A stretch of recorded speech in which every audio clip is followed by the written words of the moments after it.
tenemos al profesor Francisco Ortega. Él es doctor de la Universidad de Chicago y profesor asociado del Departamento de Estudios de la Universidad Nacional de Colombia. Investigador asociado al Centro de Estudios Sociales de esta universidad. Fue su director entre el 2005 y el 2008. Investigador postdoctoral en el proyecto The Research Project 1815-1914 con sede en la Universidad de Helsinki y el Santo Domingo Scholar, en el Centro de Estudios Latinoamericanos de la Universidad de Harvard. Ha sido profesor invitado a la Universidad de Stanford, el Instituto Max Planck para la Historia del Derecho en Frankfurt y de la Escuela de Altos Estudios en París. En el 2005 prologó y editó la antología La irrupción de lo impensado con trabajos teóricos de Michel Desserteau y posteriormente editó 2 libros sobre historia y memoria y sufrimiento social, ambos en la Universidad Nacional. En 2012 publicó Conceptos fundamentales de la cultura política de la independencia y Disfraz y pluma de todos, opinión pública y cultura política, siglos XVIII y XIX. En el presente adelanta un libro sobre la historia intelectual y política del siglo XIX gran colombiano. Entonces, igualmente, profesor Francisco tendrá 50 minutos para su presentación y pasamos a las preguntas. Muchísimas gracias, Viviana. Y quiero empezar, sin duda, felicitando al Museo de Arte Colonial, y particularmente a su directora, a la doctora Constanza Toquica, por la celebración continua de las jornadas de arte e historia y cultura colonial que se vienen haciendo, si no estoy mal, ya por el 12º, me decías, ¿verdad? Me recordabas. Pero recuerdo cuando esto era un plan y se planteaba como una actividad que ojalá se pudiera mantener con cierta constancia. 12 jornadas después, creo que se ha aprobado más allá de cualquier duda. Felicitaciones por ese entusiasmo y por esa iniciativa. Quiero igualmente felicitar también a Viviana Arce, que ha sido absolutamente fundamental en la organización de esta jornada, en convencerme, al principio en mi reticencia, dado que no porque no quisiera, porque para mí siento que es un honor y un placer estar acá y estar con todos ustedes, pero fundamentalmente porque no sentía que tenía la capacidad del tiempo, la tranquilidad de cumplir esta responsabilidad con el tiempo y la preparación suficiente. Lo hice precisamente por lo que significan estas jornadas y por el carácter persuasivo, hablando de soft power, aquí que Viviana nos puso en evidencia. Entonces, muchas gracias. Estamos en deuda. Y la presentación mía entronca en muchas maneras con la presentación del doctor Joan Luis Palos. Tenemos, creo que, una serie de presupuestos que son compartidos, que hacen parte en buena medida de una sensibilidad que se ha ido forjando dentro de la historiografía, no solamente española, sino también iberoamericana en conjunto. Hace parte de un patrimonio que hoy en día es iberoamericano.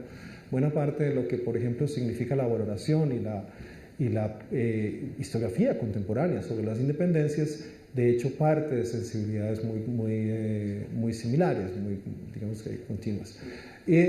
Más que divergencias marcadas, diría yo que mi preocupación hace otro recorrido, que en buena medida enriquece y vuelve más compleja ese planteamiento. Creo que mutuamente se vuelven más complejos, y eso me parece que hace para un muy buen escenario, para un diálogo y una conversación, no solo hoy, sino en los días que tenemos por delante.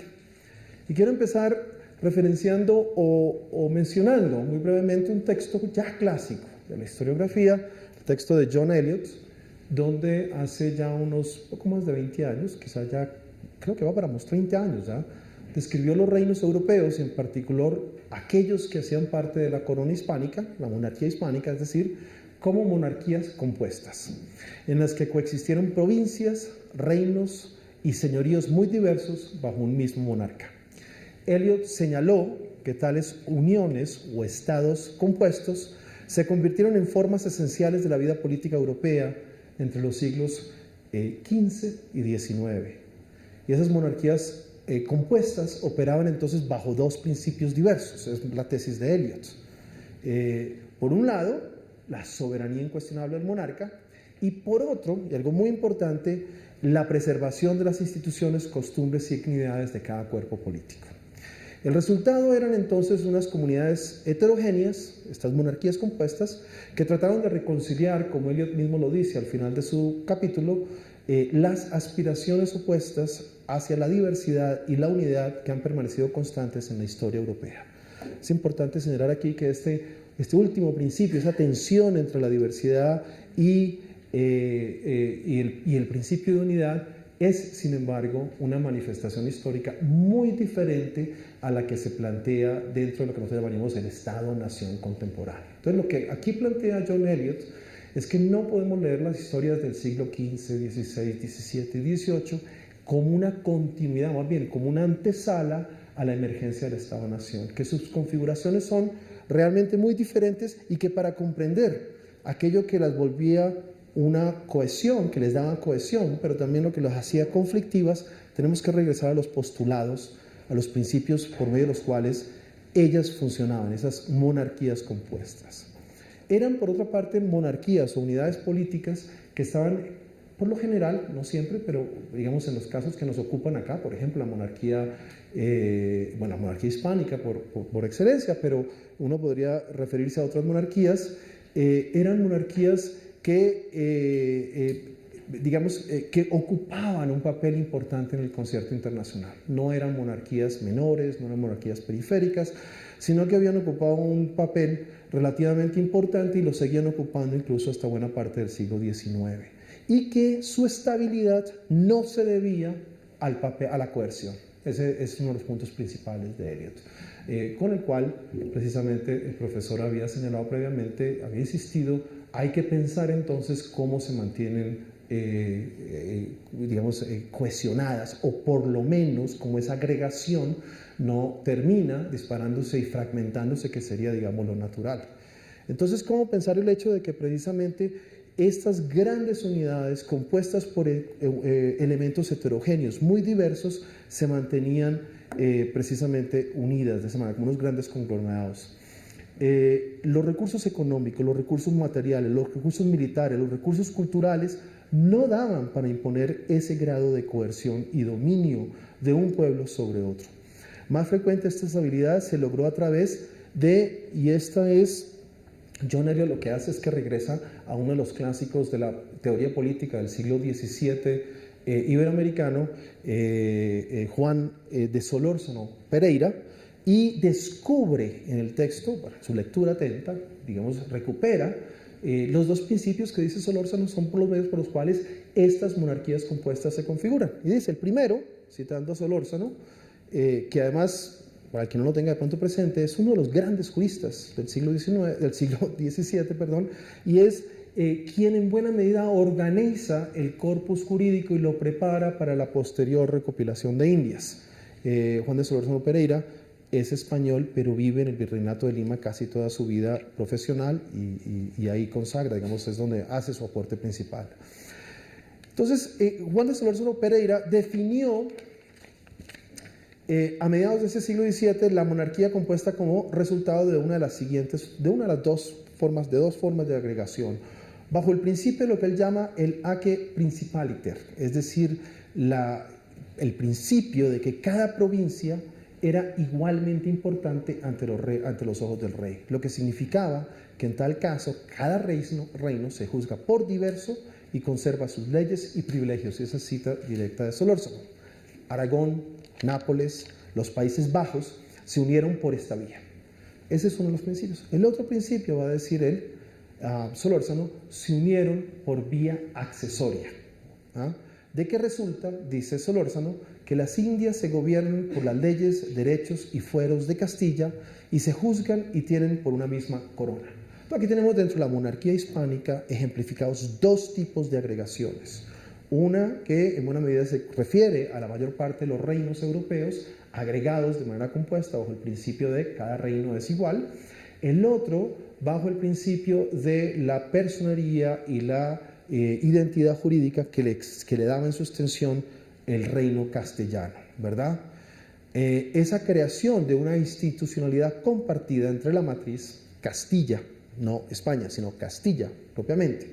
Y las provincias agregadas, las Indias, favorecieron la circulación de agentes, oficiales y no oficiales, dando pie a unos marcos comunes de referencia entre los cuales los lenguajes políticos, las prácticas políticas, las instituciones se declinaban, es decir, adquirían sentido local. Y aquí me refiero particularmente a una pregunta que se hizo justo en el intermedio sobre esa recepción, el problema de la recepción. Evidentemente eso está completamente en juego.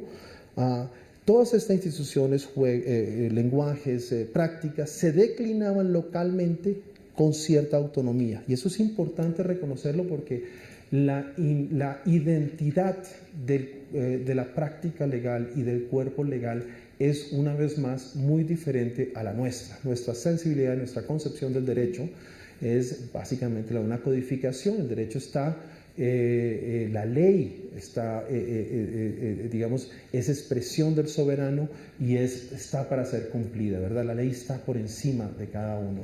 En el contexto del siglo XVII no es así. La ley se construye contextualmente, localmente, es lo que llama el carácter jurisdiccional de las instituciones y del corpus legal, lo que quiere decir que ese aspecto local, lo que el profesor decía, la potestad, por ejemplo, de una autoridad, como en este caso el virrey, de decidir, sin que eso signifique necesariamente contradecir al rey, decidir por la circunstancia local.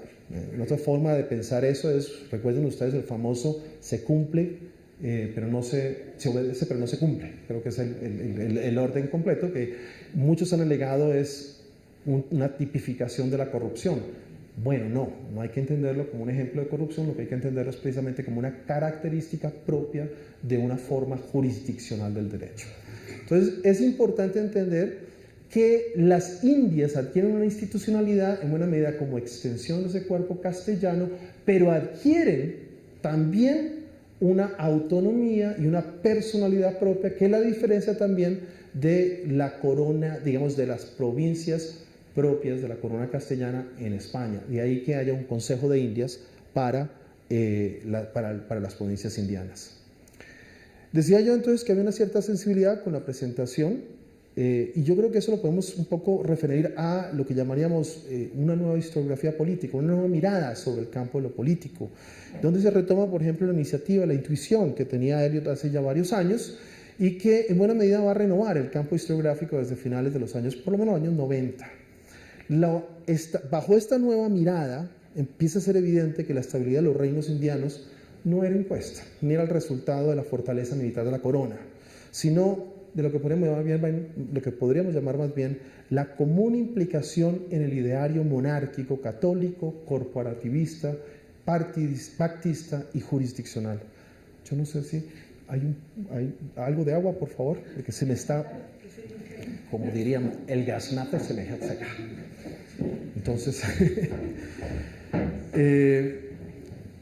ese ideario compartido, evidente en las motivaciones y aspiraciones de los actores, de sus lenguajes, de sus prácticas, de sus sistemas de asociaciones y sus modalidades de reclamo, se elaboró por largo tiempo y contó con la participación de amplios sectores sociales, desde los criollos hasta las castas, hasta los indígenas. Es decir, esto no fue un proyecto exclusivo de los criollos o de los españoles en América, sino que fue realmente un universo que abarcó, muchísimas gracias, qué pena, pero me estaba ya sintiendo, fue un universo que abarcó la heterogeneidad de los grupos sociales que habitaban las provincias americanas. Esa renovación historiográfica cuestionó profundamente la historiografía nacionalista, y esto también es muy importante señalar, que había dado cuenta de la independencia de los países hispanoamericanos como producto del colonialismo español y de un protonacionalismo creciente encarnado ya bien sea en los criollos, en la burguesía criolla emergente o en los grupos artesanales intermedios, ¿verdad?, mestizos, un sentimiento patrio que había sido de hecho acentuado, por ejemplo, con la llegada de la Ilustración. Todos estos presupuestos que hacen parte de la historiografía, que posiblemente muchos de nosotros estudiamos en el colegio, los manuales escolares, pasan a ser cuestionados seriamente con la nueva historiografía. No vamos a entender el periodo o los procesos de independencia enmarcados en un cuadro nacional o nacionalista. Tenemos que ver los procesos más amplios de la monarquía para entender aquello que deja de funcionar en su momento y da paso a nuevas reconfiguraciones políticas y culturales. La nueva historiografía política insiste que la nación no es la unidad espacial de análisis dentro de la cual la imposición, consolidación, transformación o colapso de la monarquía resulta inteligible. Al contrario, es necesario adoptar unidades sociales más amplias. Algunos proponen la monarquía, hay otros que proponen y que apuntan, por ejemplo, al contexto euroatlántico más amplio, Iberoamérica como parte de un contexto euroatlántico más amplio, para que la cohesión de la monarquía, incluso su momento de implosión a principios del siglo XIX, se vuelvan entonces comprensibles. Los historiadores hemos tomado varios caminos para describir la forma como se desplegó ese tejido cultural que produjo una cierta cohesión y su eficacia a la hora de integrar el conjunto heterogéneo y darle un lugar dentro del paisaje de la monarquía hispánica. Por ejemplo, podemos tomar el conjunto de historiadores que han mirado desde los últimos años el derecho y el derecho, la historia del derecho en Hispanoamérica, y realmente han transformado nuestra comprensión del funcionamiento de la monarquía al insistir precisamente en ese carácter jurisdiccional del derecho que permite, por ejemplo, algo que es muy importante y de lo cual voy a hablar más adelante, y es la emergencia de lo que nosotros llamaríamos la Constitución antigua del reino. Cada una de estas unidades tiende a cultivar y a mantener como algo muy preciado, muy importante, una noción de lo que es su constitución, es decir, su ordenamiento propiamente social, moral, cultural, dentro de la monarquía. Y esta noción, aunque es muy diferente a nuestra noción de constitución, es igualmente central para la cultura política del momento.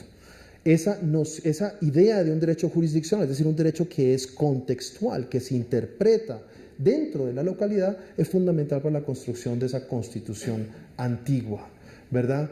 Y por otra parte, hace otra cosa que es muy importante, que también podemos hablar más adelante, es que al tener una noción jurisdiccional, minimizamos la transferencia de los conflictos locales a las cortes superiores, porque evidentemente el grado discrecional de resolución del conflicto, de los conflictos locales, es bastante alto.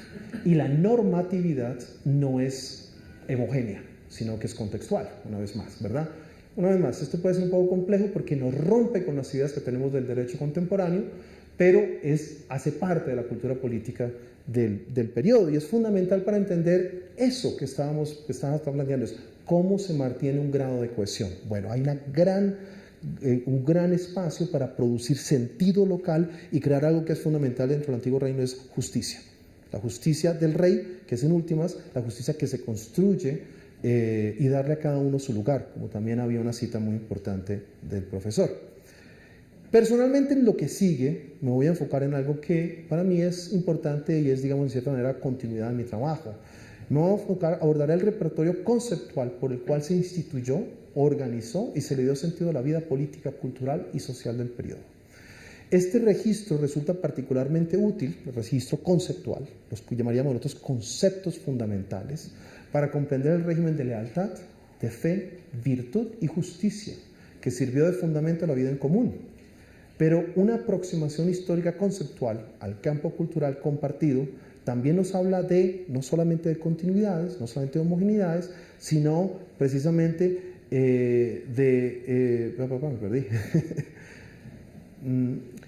desigualdades, asimetrías, tensiones y fracturas. En este breve texto retomaré un par de conceptos fundamentales. Habría posibilidad de entrar por muchísimos lugares, pero voy a entrar por dos, casi que simultáneamente: el concepto de colonia y el concepto de constitución, cuya trayectoria en el siglo XVI y el XIX, entre el siglo XVI y el XIX, da cuenta de la comunidad del campo cultural como de sus fracturas y de sus violencias. De hecho, la progresiva imbricación de estos dos conceptos en el siglo XVIII produce lo que yo llamo una crisis constitucional de baja intensidad que va a preparar eventualmente la efectiva ruptura con la metrópolis en el contexto de la crisis de soberanía que se obviene con la invasión napoleónica y la abdicación de Bayona en 1808. Pero no nos adelantemos, regresemos a lo que en este momento nos atañe. Empecemos entonces con el concepto de colonia.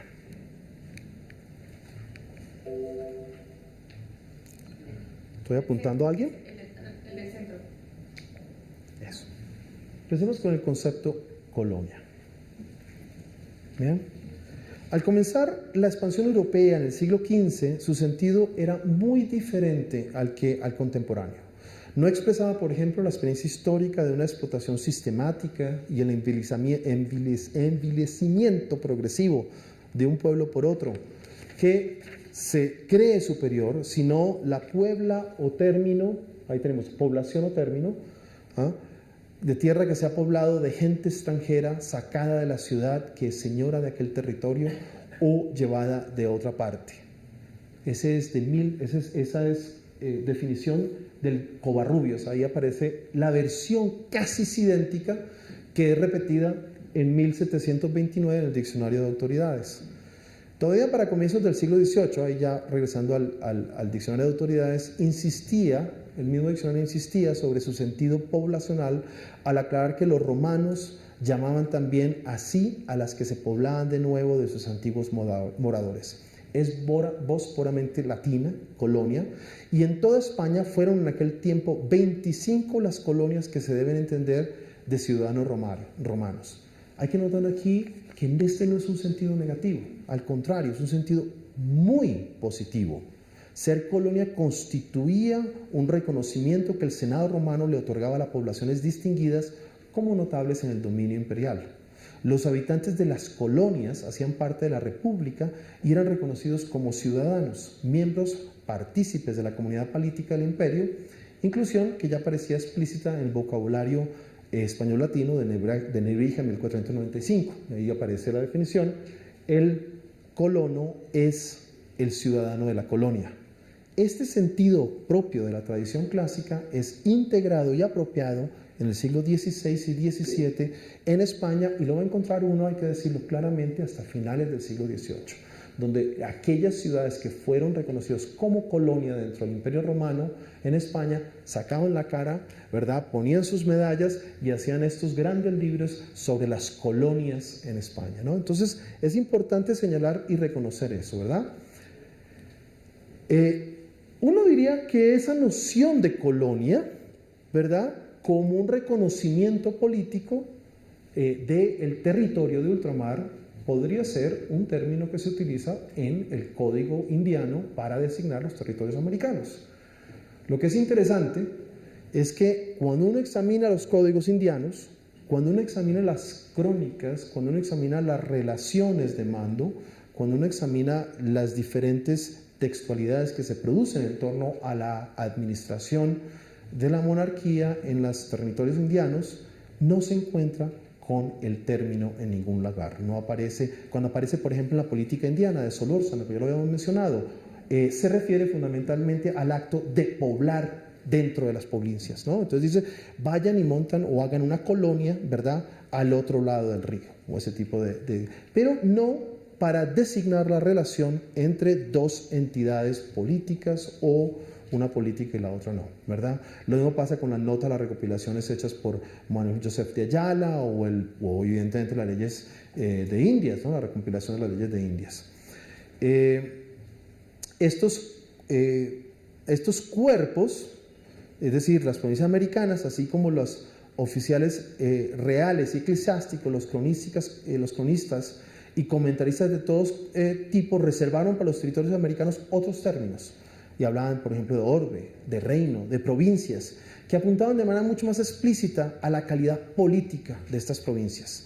Aún más, la teoría política del siglo XVI y XVII español consideraba que las colonias americanas constituían comunidades perfectas, y este es un término absolutamente central para la teoría política del momento. Ese término de comunidades perfectas a veces se significaba con que esas tierras tenían suficiencia, ¿no? Suficiencia era que tenían una independencia, una viabilidad, por una parte política y por otra parte una viabilidad económica. En ellos era posible tanto la vida social como, también muy importante, la consecución de los fines de la vida espiritual. En eso consistía una comunidad perfecta. Una comunidad perfecta es la definición de lo que nosotros entenderíamos hoy como una comunidad política con sus derechos plenos para ejercer esa potestad política, esa capacidad, facultad política. Eso quería decir que, como señala Domingo de Soto, otro importante teórico del siglo XVI, las provincias de ultramar no podían ser sometidas a un régimen en que todas sus riquezas viniesen a España y sus leyes las enderezásemos a nuestro provecho, a saber, como si fuesen nuestros esclavos. Había una clara conciencia que las nuevas provincias americanas que ingresaban a la monarquía no podían ser sometidas a lo que llamaríamos hoy en día un régimen de explotación económica. Porque si eso fuera así, dice Domingo de Soto, no se guardaría ni en el decoro la equidad. Ni en el decoro la equidad. Se consideraba entonces que los reinos americanos constituían comunidades libres y equipadas para resolver las necesidades de la vida social y espiritual. Estos términos eran contestados, polémicos, jamás fijos, eso es muy importante señalarlo, pero lo cierto es que este parecer, que los dominios de ultramar eran comunidades perfectas, estaba tras el reconocimiento que se había hecho a las Indias como reinos, es decir, como unidades políticas en las que, según Francisco Suárez, otro de los grandes referentes teóricos, y estoy mencionando todos estos referentes teóricos porque son los que nos dan claridad sobre cuál es la directriz en términos de los lenguajes políticos, en términos de la referencia política que existía en el momento. Dice, en estos reinos se puede alcanzar una vida recta con plena posibilidad de lograr soluciones para los problemas temporales de los hombres y cabal en cuanto a estas soluciones son justas, es decir, justicia y vida social a cabalidad. Explica igualmente la razón por la cual los reinos americanos no tenían una condición legal inferior. Eso también es importante señalar. En ninguna parte del corpus jurídico se señala que las provincias americanas tienen una condición legal inferior, como aquella, por ejemplo, que caracteriza a los regímenes coloniales del siglo XIX, que son mucho más familiares. Es interesante, por ejemplo, que después de las independencias de 1800, digamos de la década del 20 al 25, ¿verdad?, desde el 25, y la Constitución gaditana, después las constituciones españolas que se van dando a principio de la mitad del siglo XIX, la Constitución de 1800, aquí tendré que pedir ayuda de mis colegas españoles, la Constitución de 1852, ¿es la? ¿Sí es? 56. O 56, instituye por primera vez un régimen constitucional extraordinario por medio del cual las provincias americanas que todavía no hacían parte de la monarquía están sometidas a un régimen diferente. Entonces, solo hasta ese momento que aparece un régimen que podríamos llamar extraconstitucional, que claramente identifica a los territorios como una colonia en el sentido que nosotros lo entendemos. Eso no existía, no existía previo a ese periodo. ¿Okay? Entonces, incluso había otro principio que era importante, era el enajenamiento de estas provincias, le estaba vetado a la corona, ¿verdad? Es decir, a la soberanía. Eso queda consignado en la legislación muy temprana, ¿verdad? Ahora, para que podamos matizar un poco esta imagen que les estoy dando, para que no incurramos, digamos, en una idealización de eso, tenemos que ver también algunos otros elementos del diseño institucional y de ciertas prácticas que jugaban dentro de esta primera, representación que he hecho. Empecemos por recordar que la unión de los territorios ocurrió por vía accesoria, no por la vía de preservar la unidad. Sin duda, el principio de preservar las costumbres se mantiene dentro de lo que llamaríamos la república, se llamó la República de Indios. Ahí el principio de todos aquellos elementos que cultural y políticamente hacen parte de la comunidad se mantenían en la medida en que no atentaran contra el principio divino ni contra el principio del rey, ¿no? Ahí hay un elemento, pero es al interior, no como, digamos, al interior de la unidad administrativa, no como una república completamente, incluso subordinada a la República de Españoles. Esa subordinación o esa relación entre República Española y Repúblicas de Indios también terminó normalizando una percepción muy generalizada por medio de las cuales las facultades, y aquí es muy importante enfatizar esto, no solamente mentales, sino políticas de los llamados indios eran inferiores, si no se traducía incluso en incapaces para el autogobierno. De ahí su condición jurídica también de lo que llaman miserables. ¿Okay? Entonces hay una serie de elementos que terminan, digamos, matizando esa afirmación inicial que les estaba dando. Por otra parte, el aparato administrativo de las Indias, por ejemplo, la Casa de Contratación o el Consejo de Indias, la dotaba de un estatuto administrativo, dotaba a estas provincias americanas de un estatuto administrativo particular con relación a otros reinos de la corona y con una función muy económica muy precisa. Las provincias americanas ingresan a la monarquía con una función económica de financiar el tesoro real. Eso es clarísimo y el diseño institucional lo reproduce, ¿verdad? Para el historiador del derecho, Ricardo Sorokin de las Indias, que me parece que hace un muy buen, aquí está, hace un muy buen resumen de esa condición jurídica. No lo voy a leer todo, pero dice: las Indias se encontraron en un estado de acentuada dependencia respecto a Castilla. Las diversas disposiciones que limitaron la supremacía que debió tener el Consejo de Indias y la influencia que los peninsulares ejercieron sobre el gobierno de estas provincias crearon una situación evidentemente subordinada respecto del reinado principal, ¿verdad? El reino principal. Ahí ustedes verán que hay otros elementos dentro de la descripción. Digamos entonces, por lo menos a modo de conclusión de esta primera parte, que los reinos indianos, aun si estaban incorporados a la corona como comunidades perfectos y en condición de una igualdad inicial, eran colonias particulares cuya participación en la monarquía ocurría precisamente gracias a esa calidad diferenciada con la que ingresaban a el aparato administrativo. Ahora bien, permítanme aquí hacer una pausa en torno a lo que hemos venido viendo como el concepto colonia, por una parte, encaja o no encaja con una situación de cierta dependencia, subordinación en el aparato administrativo y legal. Y pasemos brevemente a la manera en que el concepto constitución empieza a ser problematizado justo a finales del 17 y principios del 18. Y este es un fenómeno que se da no solamente en América, sino incluso, diría yo, principalmente inicialmente en España, y de ahí esa problematización inicial pasa sí a ser después cuestionada en América. Diversos desarrollos sociales, económicos, a principios del siglo XVIII, entre los que figuran la percepción y hasta cierta manera realidad de lo que llamaban una prolongada decadencia de la monarquía, un nuevo contexto geopolítico que sin duda ha cambiado desde la paz de Westfalia y la guerra de sucesión española, exacerbaron la calidad diferencial de las provincias americanas en el entramado monárquico y abrieron la puerta a un nuevo momento colonial y constitucional.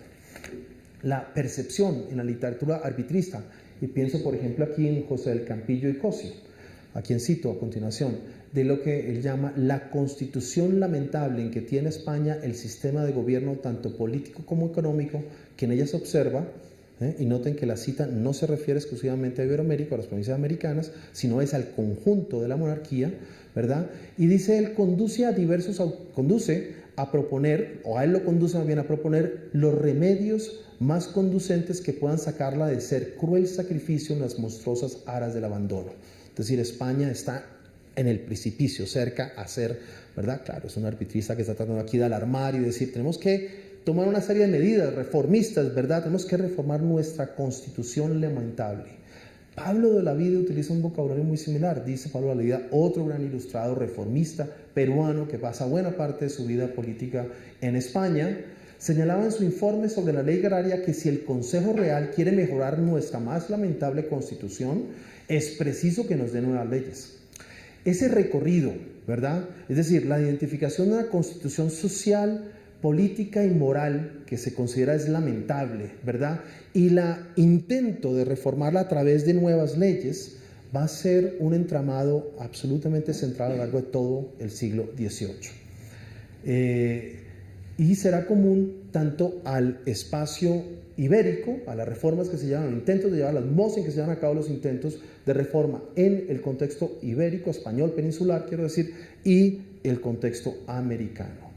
Ahora, el afán reformista que buscará reconstituir la naturaleza de la monarquía y en particular también va a considerar o a darle un especial énfasis al lugar que ahora las provincias americanas deben ocupar dentro del entramado monárquico. Ese lugar va a ser cuestionado. Parte de la reforma va a ser reubicar, ¿verdad? Reconstituir las provincias americanas. Las reformas administrativas, militares y fiscales borbónicas fueron acompañadas de extensas discusiones sobre el papel y la naturaleza de las provincias americanas dentro de la monarquía. Estos debates fueron motivados en gran medida por desarrollos geopolíticos que reflejaban, por ejemplo, una nueva visión de la expansión europea, por ejemplo, en el Caribe. Es evidente que el Caribe pasa a ser ahora un escenario de disputa entre Inglaterra, Francia y España, por decir solamente los tres protagonistas principales. Que se expresa, por ejemplo, en la Guerra de los 7 Años, entre 1756 y 1763, ¿verdad?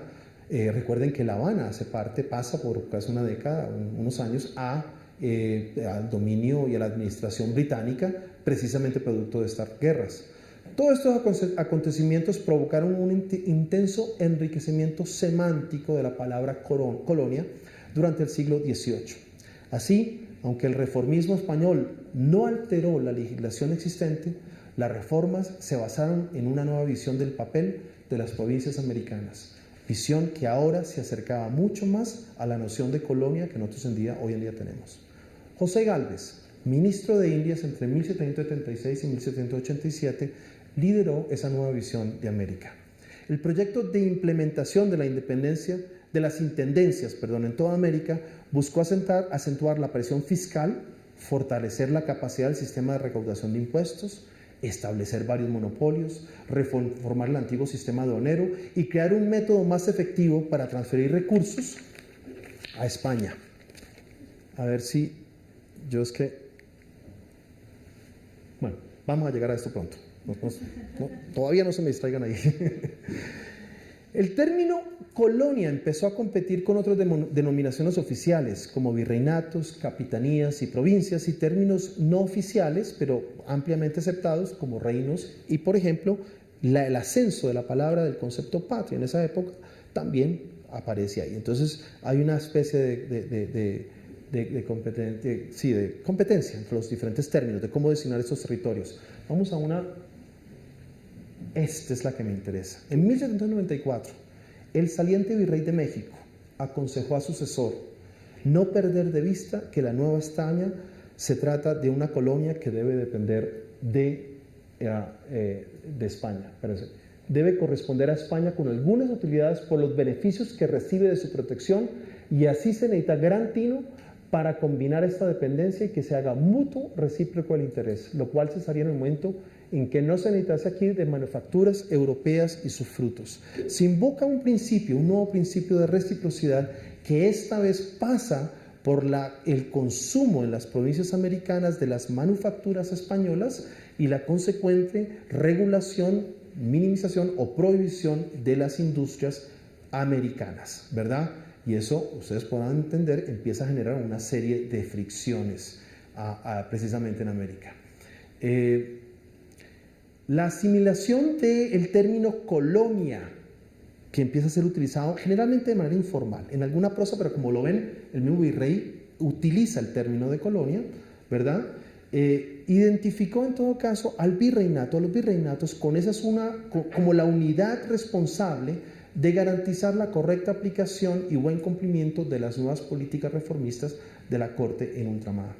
Para entonces, colonia ya no significaba, o por lo menos no significaba para un grupo muy importante de funcionarios reales, o significaba ya más bien algo muy diferente de lo que había significado un siglo antes.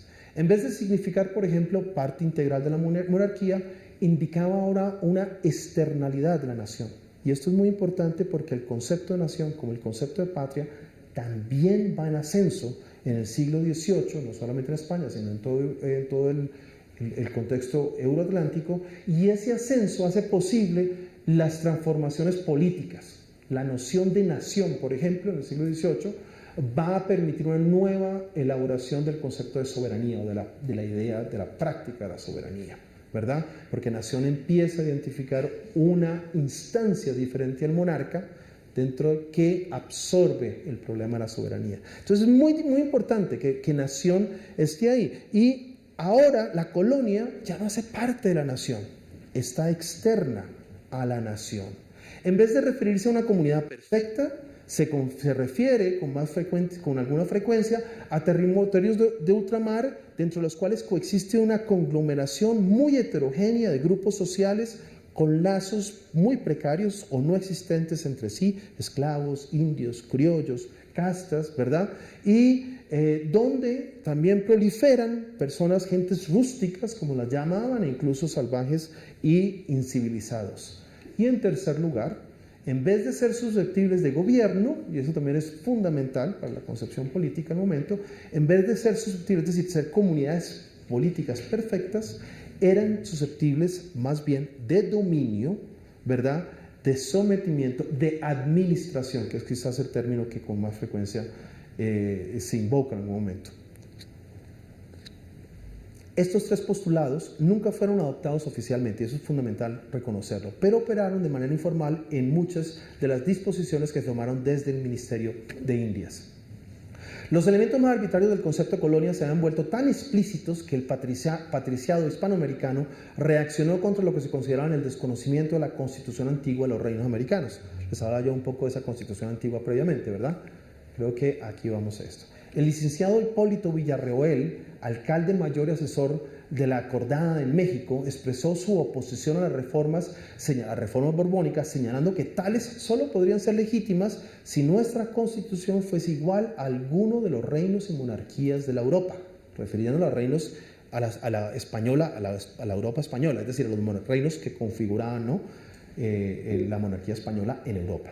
Pero como por la divina providencia, la nuestra se gobierna bajo de otras reglas muy distintas de las que dicta el despotismo, las ordenanzas faltan a las leyes del país y su imposición es una arbitrariedad. Es decir, nosotros no somos colonia, nosotros tenemos constitución, tenemos nuestras leyes, usted no puede venir aquí simplemente a imponernos unas reformas porque sí. Las Indias, continúa el alcalde, tienen su propia constitución con arreglo a las leyes fundamentales publicadas, se refiere a las leyes de Indias, y mandadas a observar cerca de 2 siglos por la dirección y gobierno de la América. Un grupo importante de reformadores trató de evitar la confrontación. Ellos veían que esto se iban a dar golpes aquí, ¿no? Y no, vamos a tratar de parar y ver cómo resolvemos esto. En la reunión extraordinaria del Consejo Real que tuvo lugar el 15 de marzo de 1768,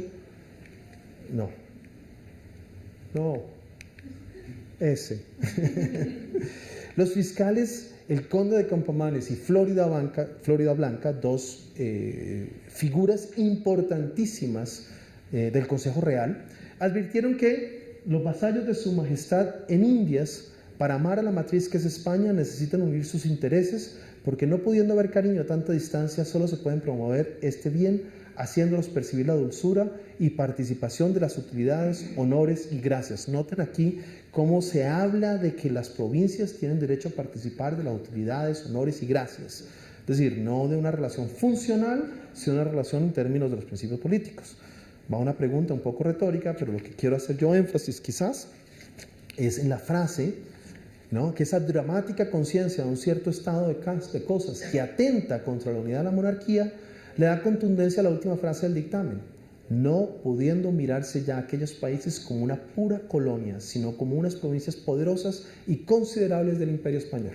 Aquí se hace evidente que la conciencia, lo que el concepto significaba, digamos, socialmente, era radicalmente diferente a lo que había significado hace un siglo antes, ¿verdad? Las condiciones sociales, las posibilidades, el vínculo, el cúmulo de experiencias que enriquecía el sentido de colonia había cambiado de tal manera que aquí significaba, de hecho, ya algo lo opuesto, ¿verdad? La aparición de una tímida esfera pública en la última década del siglo XVIII intensifica el enfrentamiento que se da en el orden conceptual entre aquellos que oponen, ¿verdad?, o más bien que intentan imponer un orden de lo que podemos llamar colonial, es decir, este principio de reciprocidad en el cual las provincias americanas entran en ese grado diferencial, ¿verdad?, y aquellos que resisten esa intención, ya bien usando, por ejemplo, colonia en el antiguo sentido o impugnando el orden que se quiere armar. Eso se exacerba, se intensifica durante el siglo XVIII, pero también esa esfera pública va a producir algo que es muy interesante, muy importante, y es el ingreso de 2 nuevos saberes, de 2 saberes que hacen parte del siglo XVIII y que van a transformar lo que podríamos llamar el debate público en torno a la naturaleza de las comunidades políticas, entre ellas las comunidades americanas. Por una parte, la economía política. y es sobre esa que voy a hablar un poquito hoy. Por otra, no menos importante, quizás tan importante, es la que podríamos llamar el derecho público, fundamentalmente la apertura que existe al justnaturalismo racionalista. Eso ocurre durante la segunda mitad del siglo XVIII y ese ingreso de esos nuevos lenguajes, de esas nuevas maneras de plantear el problema de la comunidad política, inevitablemente va a transformar esta relación entre constitución y colonia. Y permítanme entonces, como les decía yo, enfocarme en lo que Bernardo Dávila y Villarraza va a llamar la economía civil. Bernardo Dávila y Villarraza es catedrático del Seminario de Nobles de Madrid y autor del primer manual de economía política en español. Entonces no es, digo, una figura absolutamente fundamental.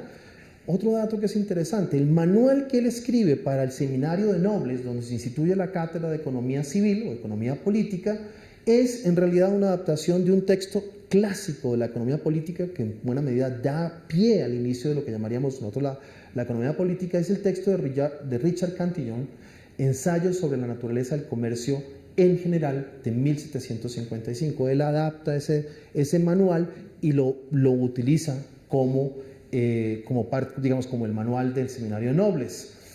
En ese manual, como en los textos posteriores, por ejemplo, el gran clásico Adam Smith de 1776, se insiste como principio, digamos, no negociable el derecho el derecho de la libertad de comercio. Y tanto Smith como Cantillon, como casi digamos, los clásicos de la economía política, insisten en la extensión de ese derecho a las colonias. Ahí eso no es negociable. Adam Smith es bastante explícito y tiene capítulos enteros acerca de cómo las colonias, cuando no se les otorga ese derecho al principio de comercio, se convierte en un régimen tirano, en un despotismo.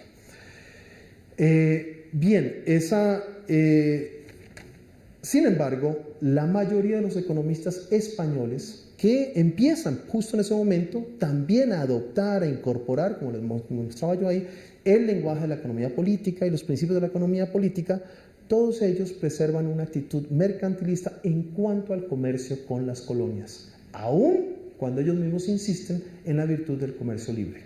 Por ejemplo, en el apartado de las colonias de sus lecciones de economía civil, Dávila y Villarraza, el mismo Dávila y Villarraza que ya he citado, dice, y creo que desafortunadamente aquí no lo tengo, dice, pero lo leo porque no es muy complejo, no es muy lento. Es ley del derecho de gente,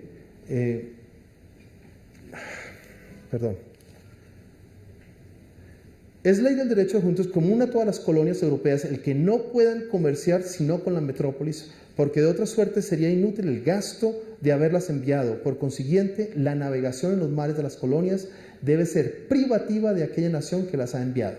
Por la misma razón, es sumamente útil que las colonias estén dedicadas al cultivo de las tierras, que no tengan marina propia y que las tierras de la colonia no lleven los mismos frutos que las de la metrópolis. Es decir, es una mera renunciación del principio que había ya establecido Gálvez como principio sobre el cual se llevaban a cabo las reformas borbónicas. La posición de Dávila y Villarraz, como digo, no es original, es el principio diferencial, había sido ya claramente enunciado también, no solamente por Gálvez, sino por Bernardo Ward en el Proyecto Económico de 1762, que quizás es el reformista más importante del siglo XVIII, el reformista, por lo menos es aquí, no, es este, eso. En su Proyecto Económico de 1762 dice, debemos mirar la América bajo de dos conceptos, en cuanto pueden dar consumo a nuestros frutos y mercancías y en cuanto es una porción considerable de la monarquía en que cabe hacer las mismas mejoras que en España. ¿Verdad? Ya habíamos dicho cómo Gálvez había ofrecido su propia versión al señalar que en América, en la Hispánica española, deberían ser implementadas las reformas bajo las mismas reglas, pero con excepción a la cuestión de las factorías y de las industrias americanas. Bien, estos dos principios, por una parte integral de la monarquía, pero fuente de enriquecimiento a costa de su propia industria, se convertirán en un mantra burocrático naturalizado en la visión de la América española como colonia entre los funcionarios reales. Muchos reformadores entran en conflicto con los patricios americanos, herederos de la antigua noción de la América como reinos perfectos. Y aquí lo que quisiera muy rápidamente de pronto señalar como forma de conclusión digamos que un poco lo que quería yo señalar es regresar, creo que no lo tengo acá, pero regresar sobre la figura de Antonio Nariño, por ejemplo, en su defensa cuando es encarcelado, hecho preso y encarcelado. No, perdón, este es una. Lo que pasa es que aquí puedo tomar dos caminos. Uno es detenerme sobre lo que tengo un poco escrito acá. Lo otro es lanzar, que se mantiene antes de 1808. Lo otro sería lanzarme más bien rápidamente sobre lo que pasa en 1800, a partir de 1808, 809, que es fascinante. ¿Y saben qué? Me convencieron y me voy por ese lado, ¿verdad? Por ese lado. ¿Qué pasa? Porque puedo aquí muy rápidamente, de hecho, señalar dos momentos donde se hará evidente el modo en que este concepto deja de ser un concepto relativamente inocente, un nominativo que describe un territorio, y se convierte en cambio en un arma de batalla. Y un arma de batalla que va a ser tremendamente hiriente para los americanos. Y no solamente eso, sino que va a generar ellos una motivación adicional para llevar a cabo sus reclamos y sus justificaciones. Reclamos y justificaciones que no necesariamente tienen que ser entendidas en términos de independencia absoluta, pero que sí van por una reivindicación de lo que llamaríamos una constitución antigua americana. Pero vamos simplemente a un primer momento. Bayona, 1808. Napoleón entra a España, ustedes saben, Fernando VII y Carlos IV terminan presos y hay una gran crisis política y buena parte del reino se levanta. Aquellos que los llamamos hoy en día, la historiografía los llama los afrancesados, participan con el régimen napoleónico, el nuevo régimen, en el intento de construir una nueva institucionalidad, una nueva constitución. Parte de eso es lo que se llama la Constitución de Bayona de 1808, una instancia muy poco estudiada pero realmente significativa, pero en nuestro caso es significativa por lo siguiente: aparecen como delegados americanos en la Constitución, o en la Convención más bien de Bayona de 1808, donde el mandato es escribir una constitución para la monarquía española, una constitución de corte relativamente liberal. En esa convocatoria va a aparecer de hecho Francisco Antonio Sea, que como ustedes saben está en ese momento en España y con la llegada de Napoleón, digamos, las tropas napoleónicas, queda libre y es un gran entusiasta, un gran afrancesado. En ese momento participa, y lo que me interesa notar a mí es cuando se hace la convocatoria digamos, cuando se escribe el capítulo sobre,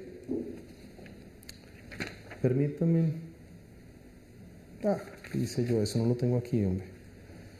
Pero bueno, cuando se escribe el capítulo sobre las provincias americanas, el régimen político que debe gobernar las provincias americanas, el encabezado del capítulo dice: en las provincias, en las colonias americanas, los americanos serán iguales ante la ley que los españoles. Un contenido más o menos por ese estilo.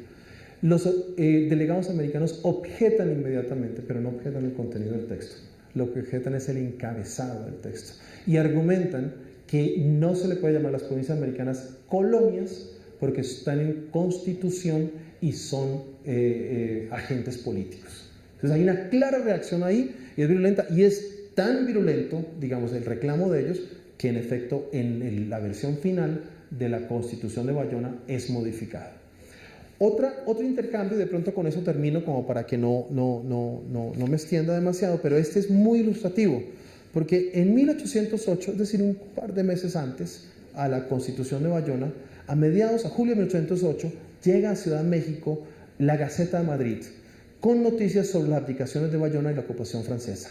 El ayuntamiento de la ciudad reacciona dirigiéndose al virrey Iturrigaray un manifiesto declarando su lealtad a Fernando VII. A ver si tengo yo este conjunto de citas que rápidamente podemos, yo creo que... ¿Es acá, verdad? Sí, señor. Entonces el cabildo manifiesta su adhesión a Fernando VI y requiriendo la creación de un gobierno provisional con el virrey a la cabeza, que rompa lazos con todas las autoridades que se consideran afrancesadas, ¿verdad? Los traidores a Fernando VII, sospechosas estas de colaborar con los invasores. El ayuntamiento, es decir, el cabildo mexicano, fundamentaba tal solicitud indicando que ante la ausencia e impedimento, la primera cita, de los legítimos herederos del trono reside la soberanía representada en todo el reino y las clases que lo forman, y con más particularidad en los tribunales superiores que lo gobiernan, administran justicia y con los cuerpos que llevan la voz pública, que la conservarán intacta, la defenderán y sostendrán con energía como un depósito sagrado. Esa parte inicial es lo que nosotros podemos llamar en buena medida un resumen de lo que es la Constitución antigua. Bien, para devolverla al mismo señor Carlos IV o a su hijo, el señor príncipe de Asturias. Ese es el razonamiento del cabildo. La Real Audiencia, que ustedes saben que es una instancia, ¿verdad? Es otra instancia, pronto se declara en contra de tal declaración de soberanía y los fiscales dictaminan, y este es el dictamen de la Real Audiencia, uno de los fiscales, si un pueblo así subordinado o colonial como este de Nueva España se entrometiese a nombrar tales guardadores, usurparía un derecho de soberanía que jamás ha usado ni le compete. Y si lo hace por sí solo y para sí, ya era este un acto de división e independencia prohibido por esta propia ley. Otro fiscal va a señalar que yo no puedo persuadirme que reconociesen por legítima en las presentes circunstancias la soberanía de este pueblo colonial y que estando incorporado al patronato de Indias en la corona de Castilla y León, lo ejerciese otra autoridad que la misma corona o quien representase y ejerciese legítimamente sus derechos en la península de España. Y el fiscal remataba señalando que esta América, adquirida por los reyes católicos, entre otros por el derecho privilegiadísimo de conquista, es una verdadera colonia de nuestra antigua España. Para entonces, la historia que habíamos iniciado con Colonia como comunidad perfecta ha dado un giro de completamente 360 grados, y no solamente el concepto, porque eso no es una cuestión de ideas, es una cuestión de lo que se hace posible experimentar y concebir a través de esos conceptos que son siempre en todo caso entramados locales, formas en que la experiencia, en que procesamos y elaboramos la experiencia y proyectamos en todo caso nuestra acción política. Dejo ahí. Podríamos seguir con muchísimo más. Ustedes ven que hay citas hasta 1830, pero vamos a dejarlo ahí por ahora. Muchas gracias.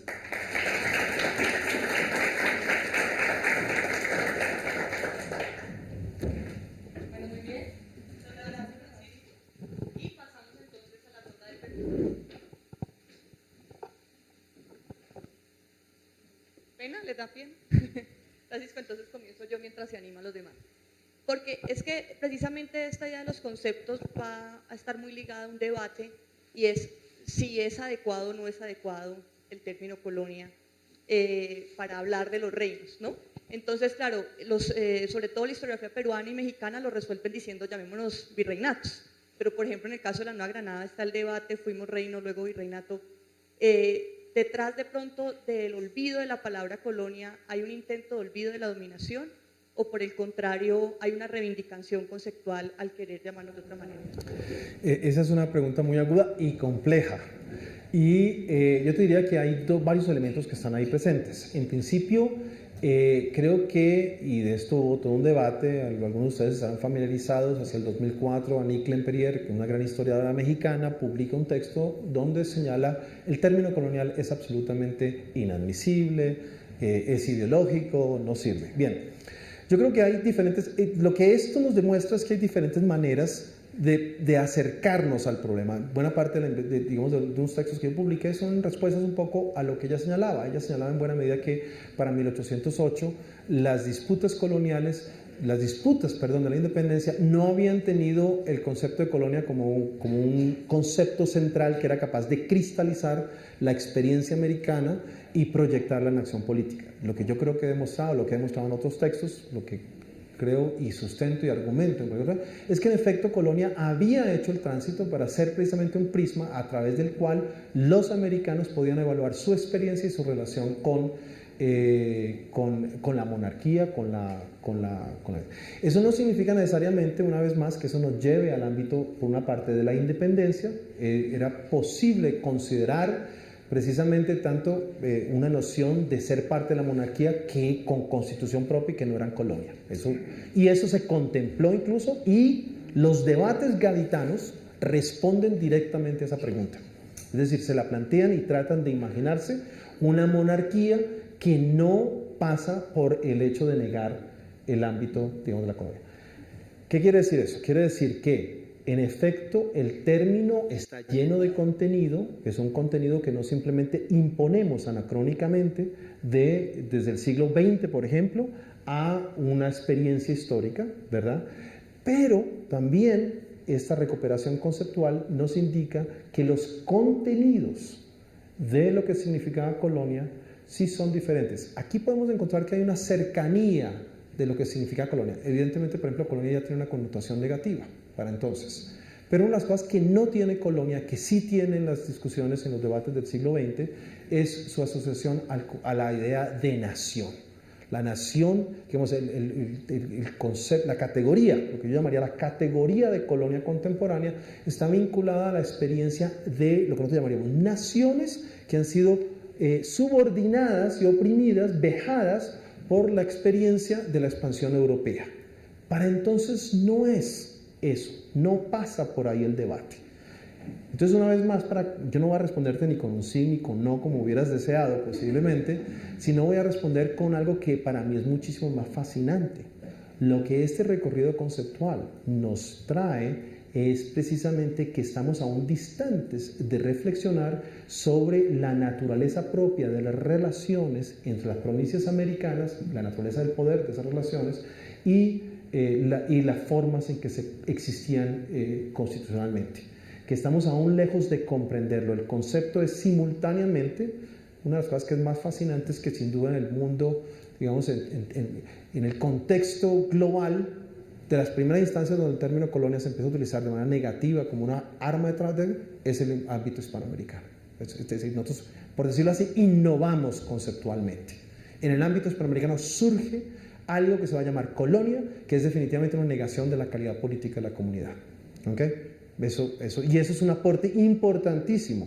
Pero ingresa no en las elaboraciones como las tenemos, digamos, contemporáneas, y que son además características de otras discusiones, que son las discusiones del ámbito de la experiencia británica, la experiencia francesa de la segunda mitad del siglo XIX y principios del siglo XX. El término colonia como categoría de análisis, y aquí se hace una diferencia entre categoría de análisis y concepto histórico, ingresa realmente en los años 20, 30 y 40 en las discusiones a través fundamentalmente del marxismo, que intenta conceptuar o reflexionar sobre la forma en que países periféricos no tienen las condiciones materiales para la revolución y entonces hay la discusión de cómo comprender la especificidad americana y se habla constantemente del carácter semicolonial, colonial. Pero como se dan cuenta, esa es una discusión muy diferente y una categoría muy diferente. Entonces no es apropiado. Ahora, que yo llame el periodo colonial o no colonial, ese es un aspecto meramente nominativo. Ahí yo diría que ahí no hay una discusión de sustancia. La discusión de sustancia para mí se abre realmente. Yo en un museo colonial, un museo virreinal, por ejemplo, que yo sé que esa fue una de las discusiones que en algún momento Constanza me dice, estoy hasta acá de esa discusión, en efecto, es de segundo orden. Esa no es la discusión sustantiva. La discusión sustantiva es, necesitamos regresar a aquello que permanece aún innombrado. Y es que ese concepto no tenemos una categoría contemporánea para dar cuenta de esa relación compleja que se daban tanto al interior de las provincias como entre las provincias y el orden central. Ahí hay un campo de investigación que es todavía enorme y con el cual creo que hay unas ciertas continuidades con lo que se ha planteado en el día de hoy.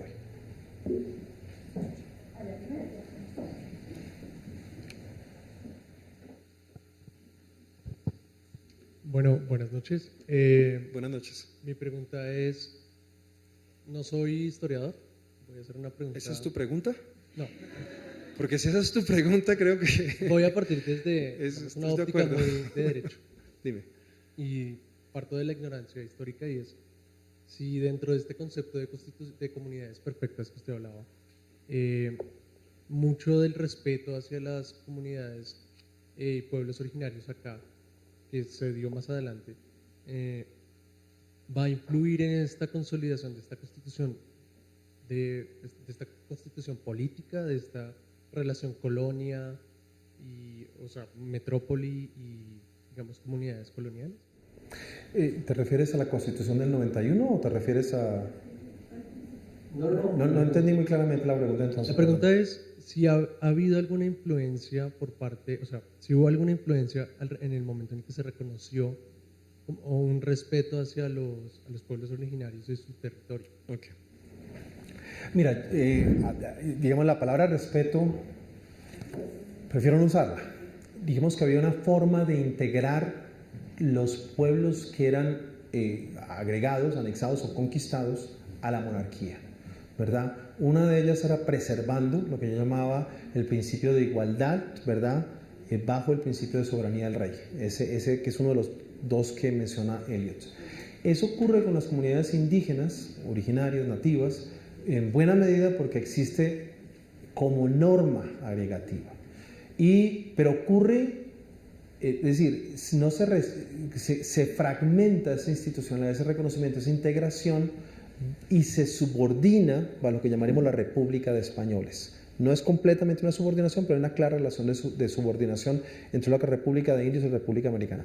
Al interior de eso nosotros tenemos lo que son los cabildos indígenas y los resguardos indígenas, la territorialidad, y eso evidentemente configura un espacio político completamente diferente, tan diferente que si tú piensas, por ejemplo, esa configuración administrativa y política no existe en las formas de expansión anglosajonas, y por lo tanto la dificultad que hoy en día existe para pensar, por ejemplo, la relación de esas comunidades sobrevivientes con la nueva comunidad política.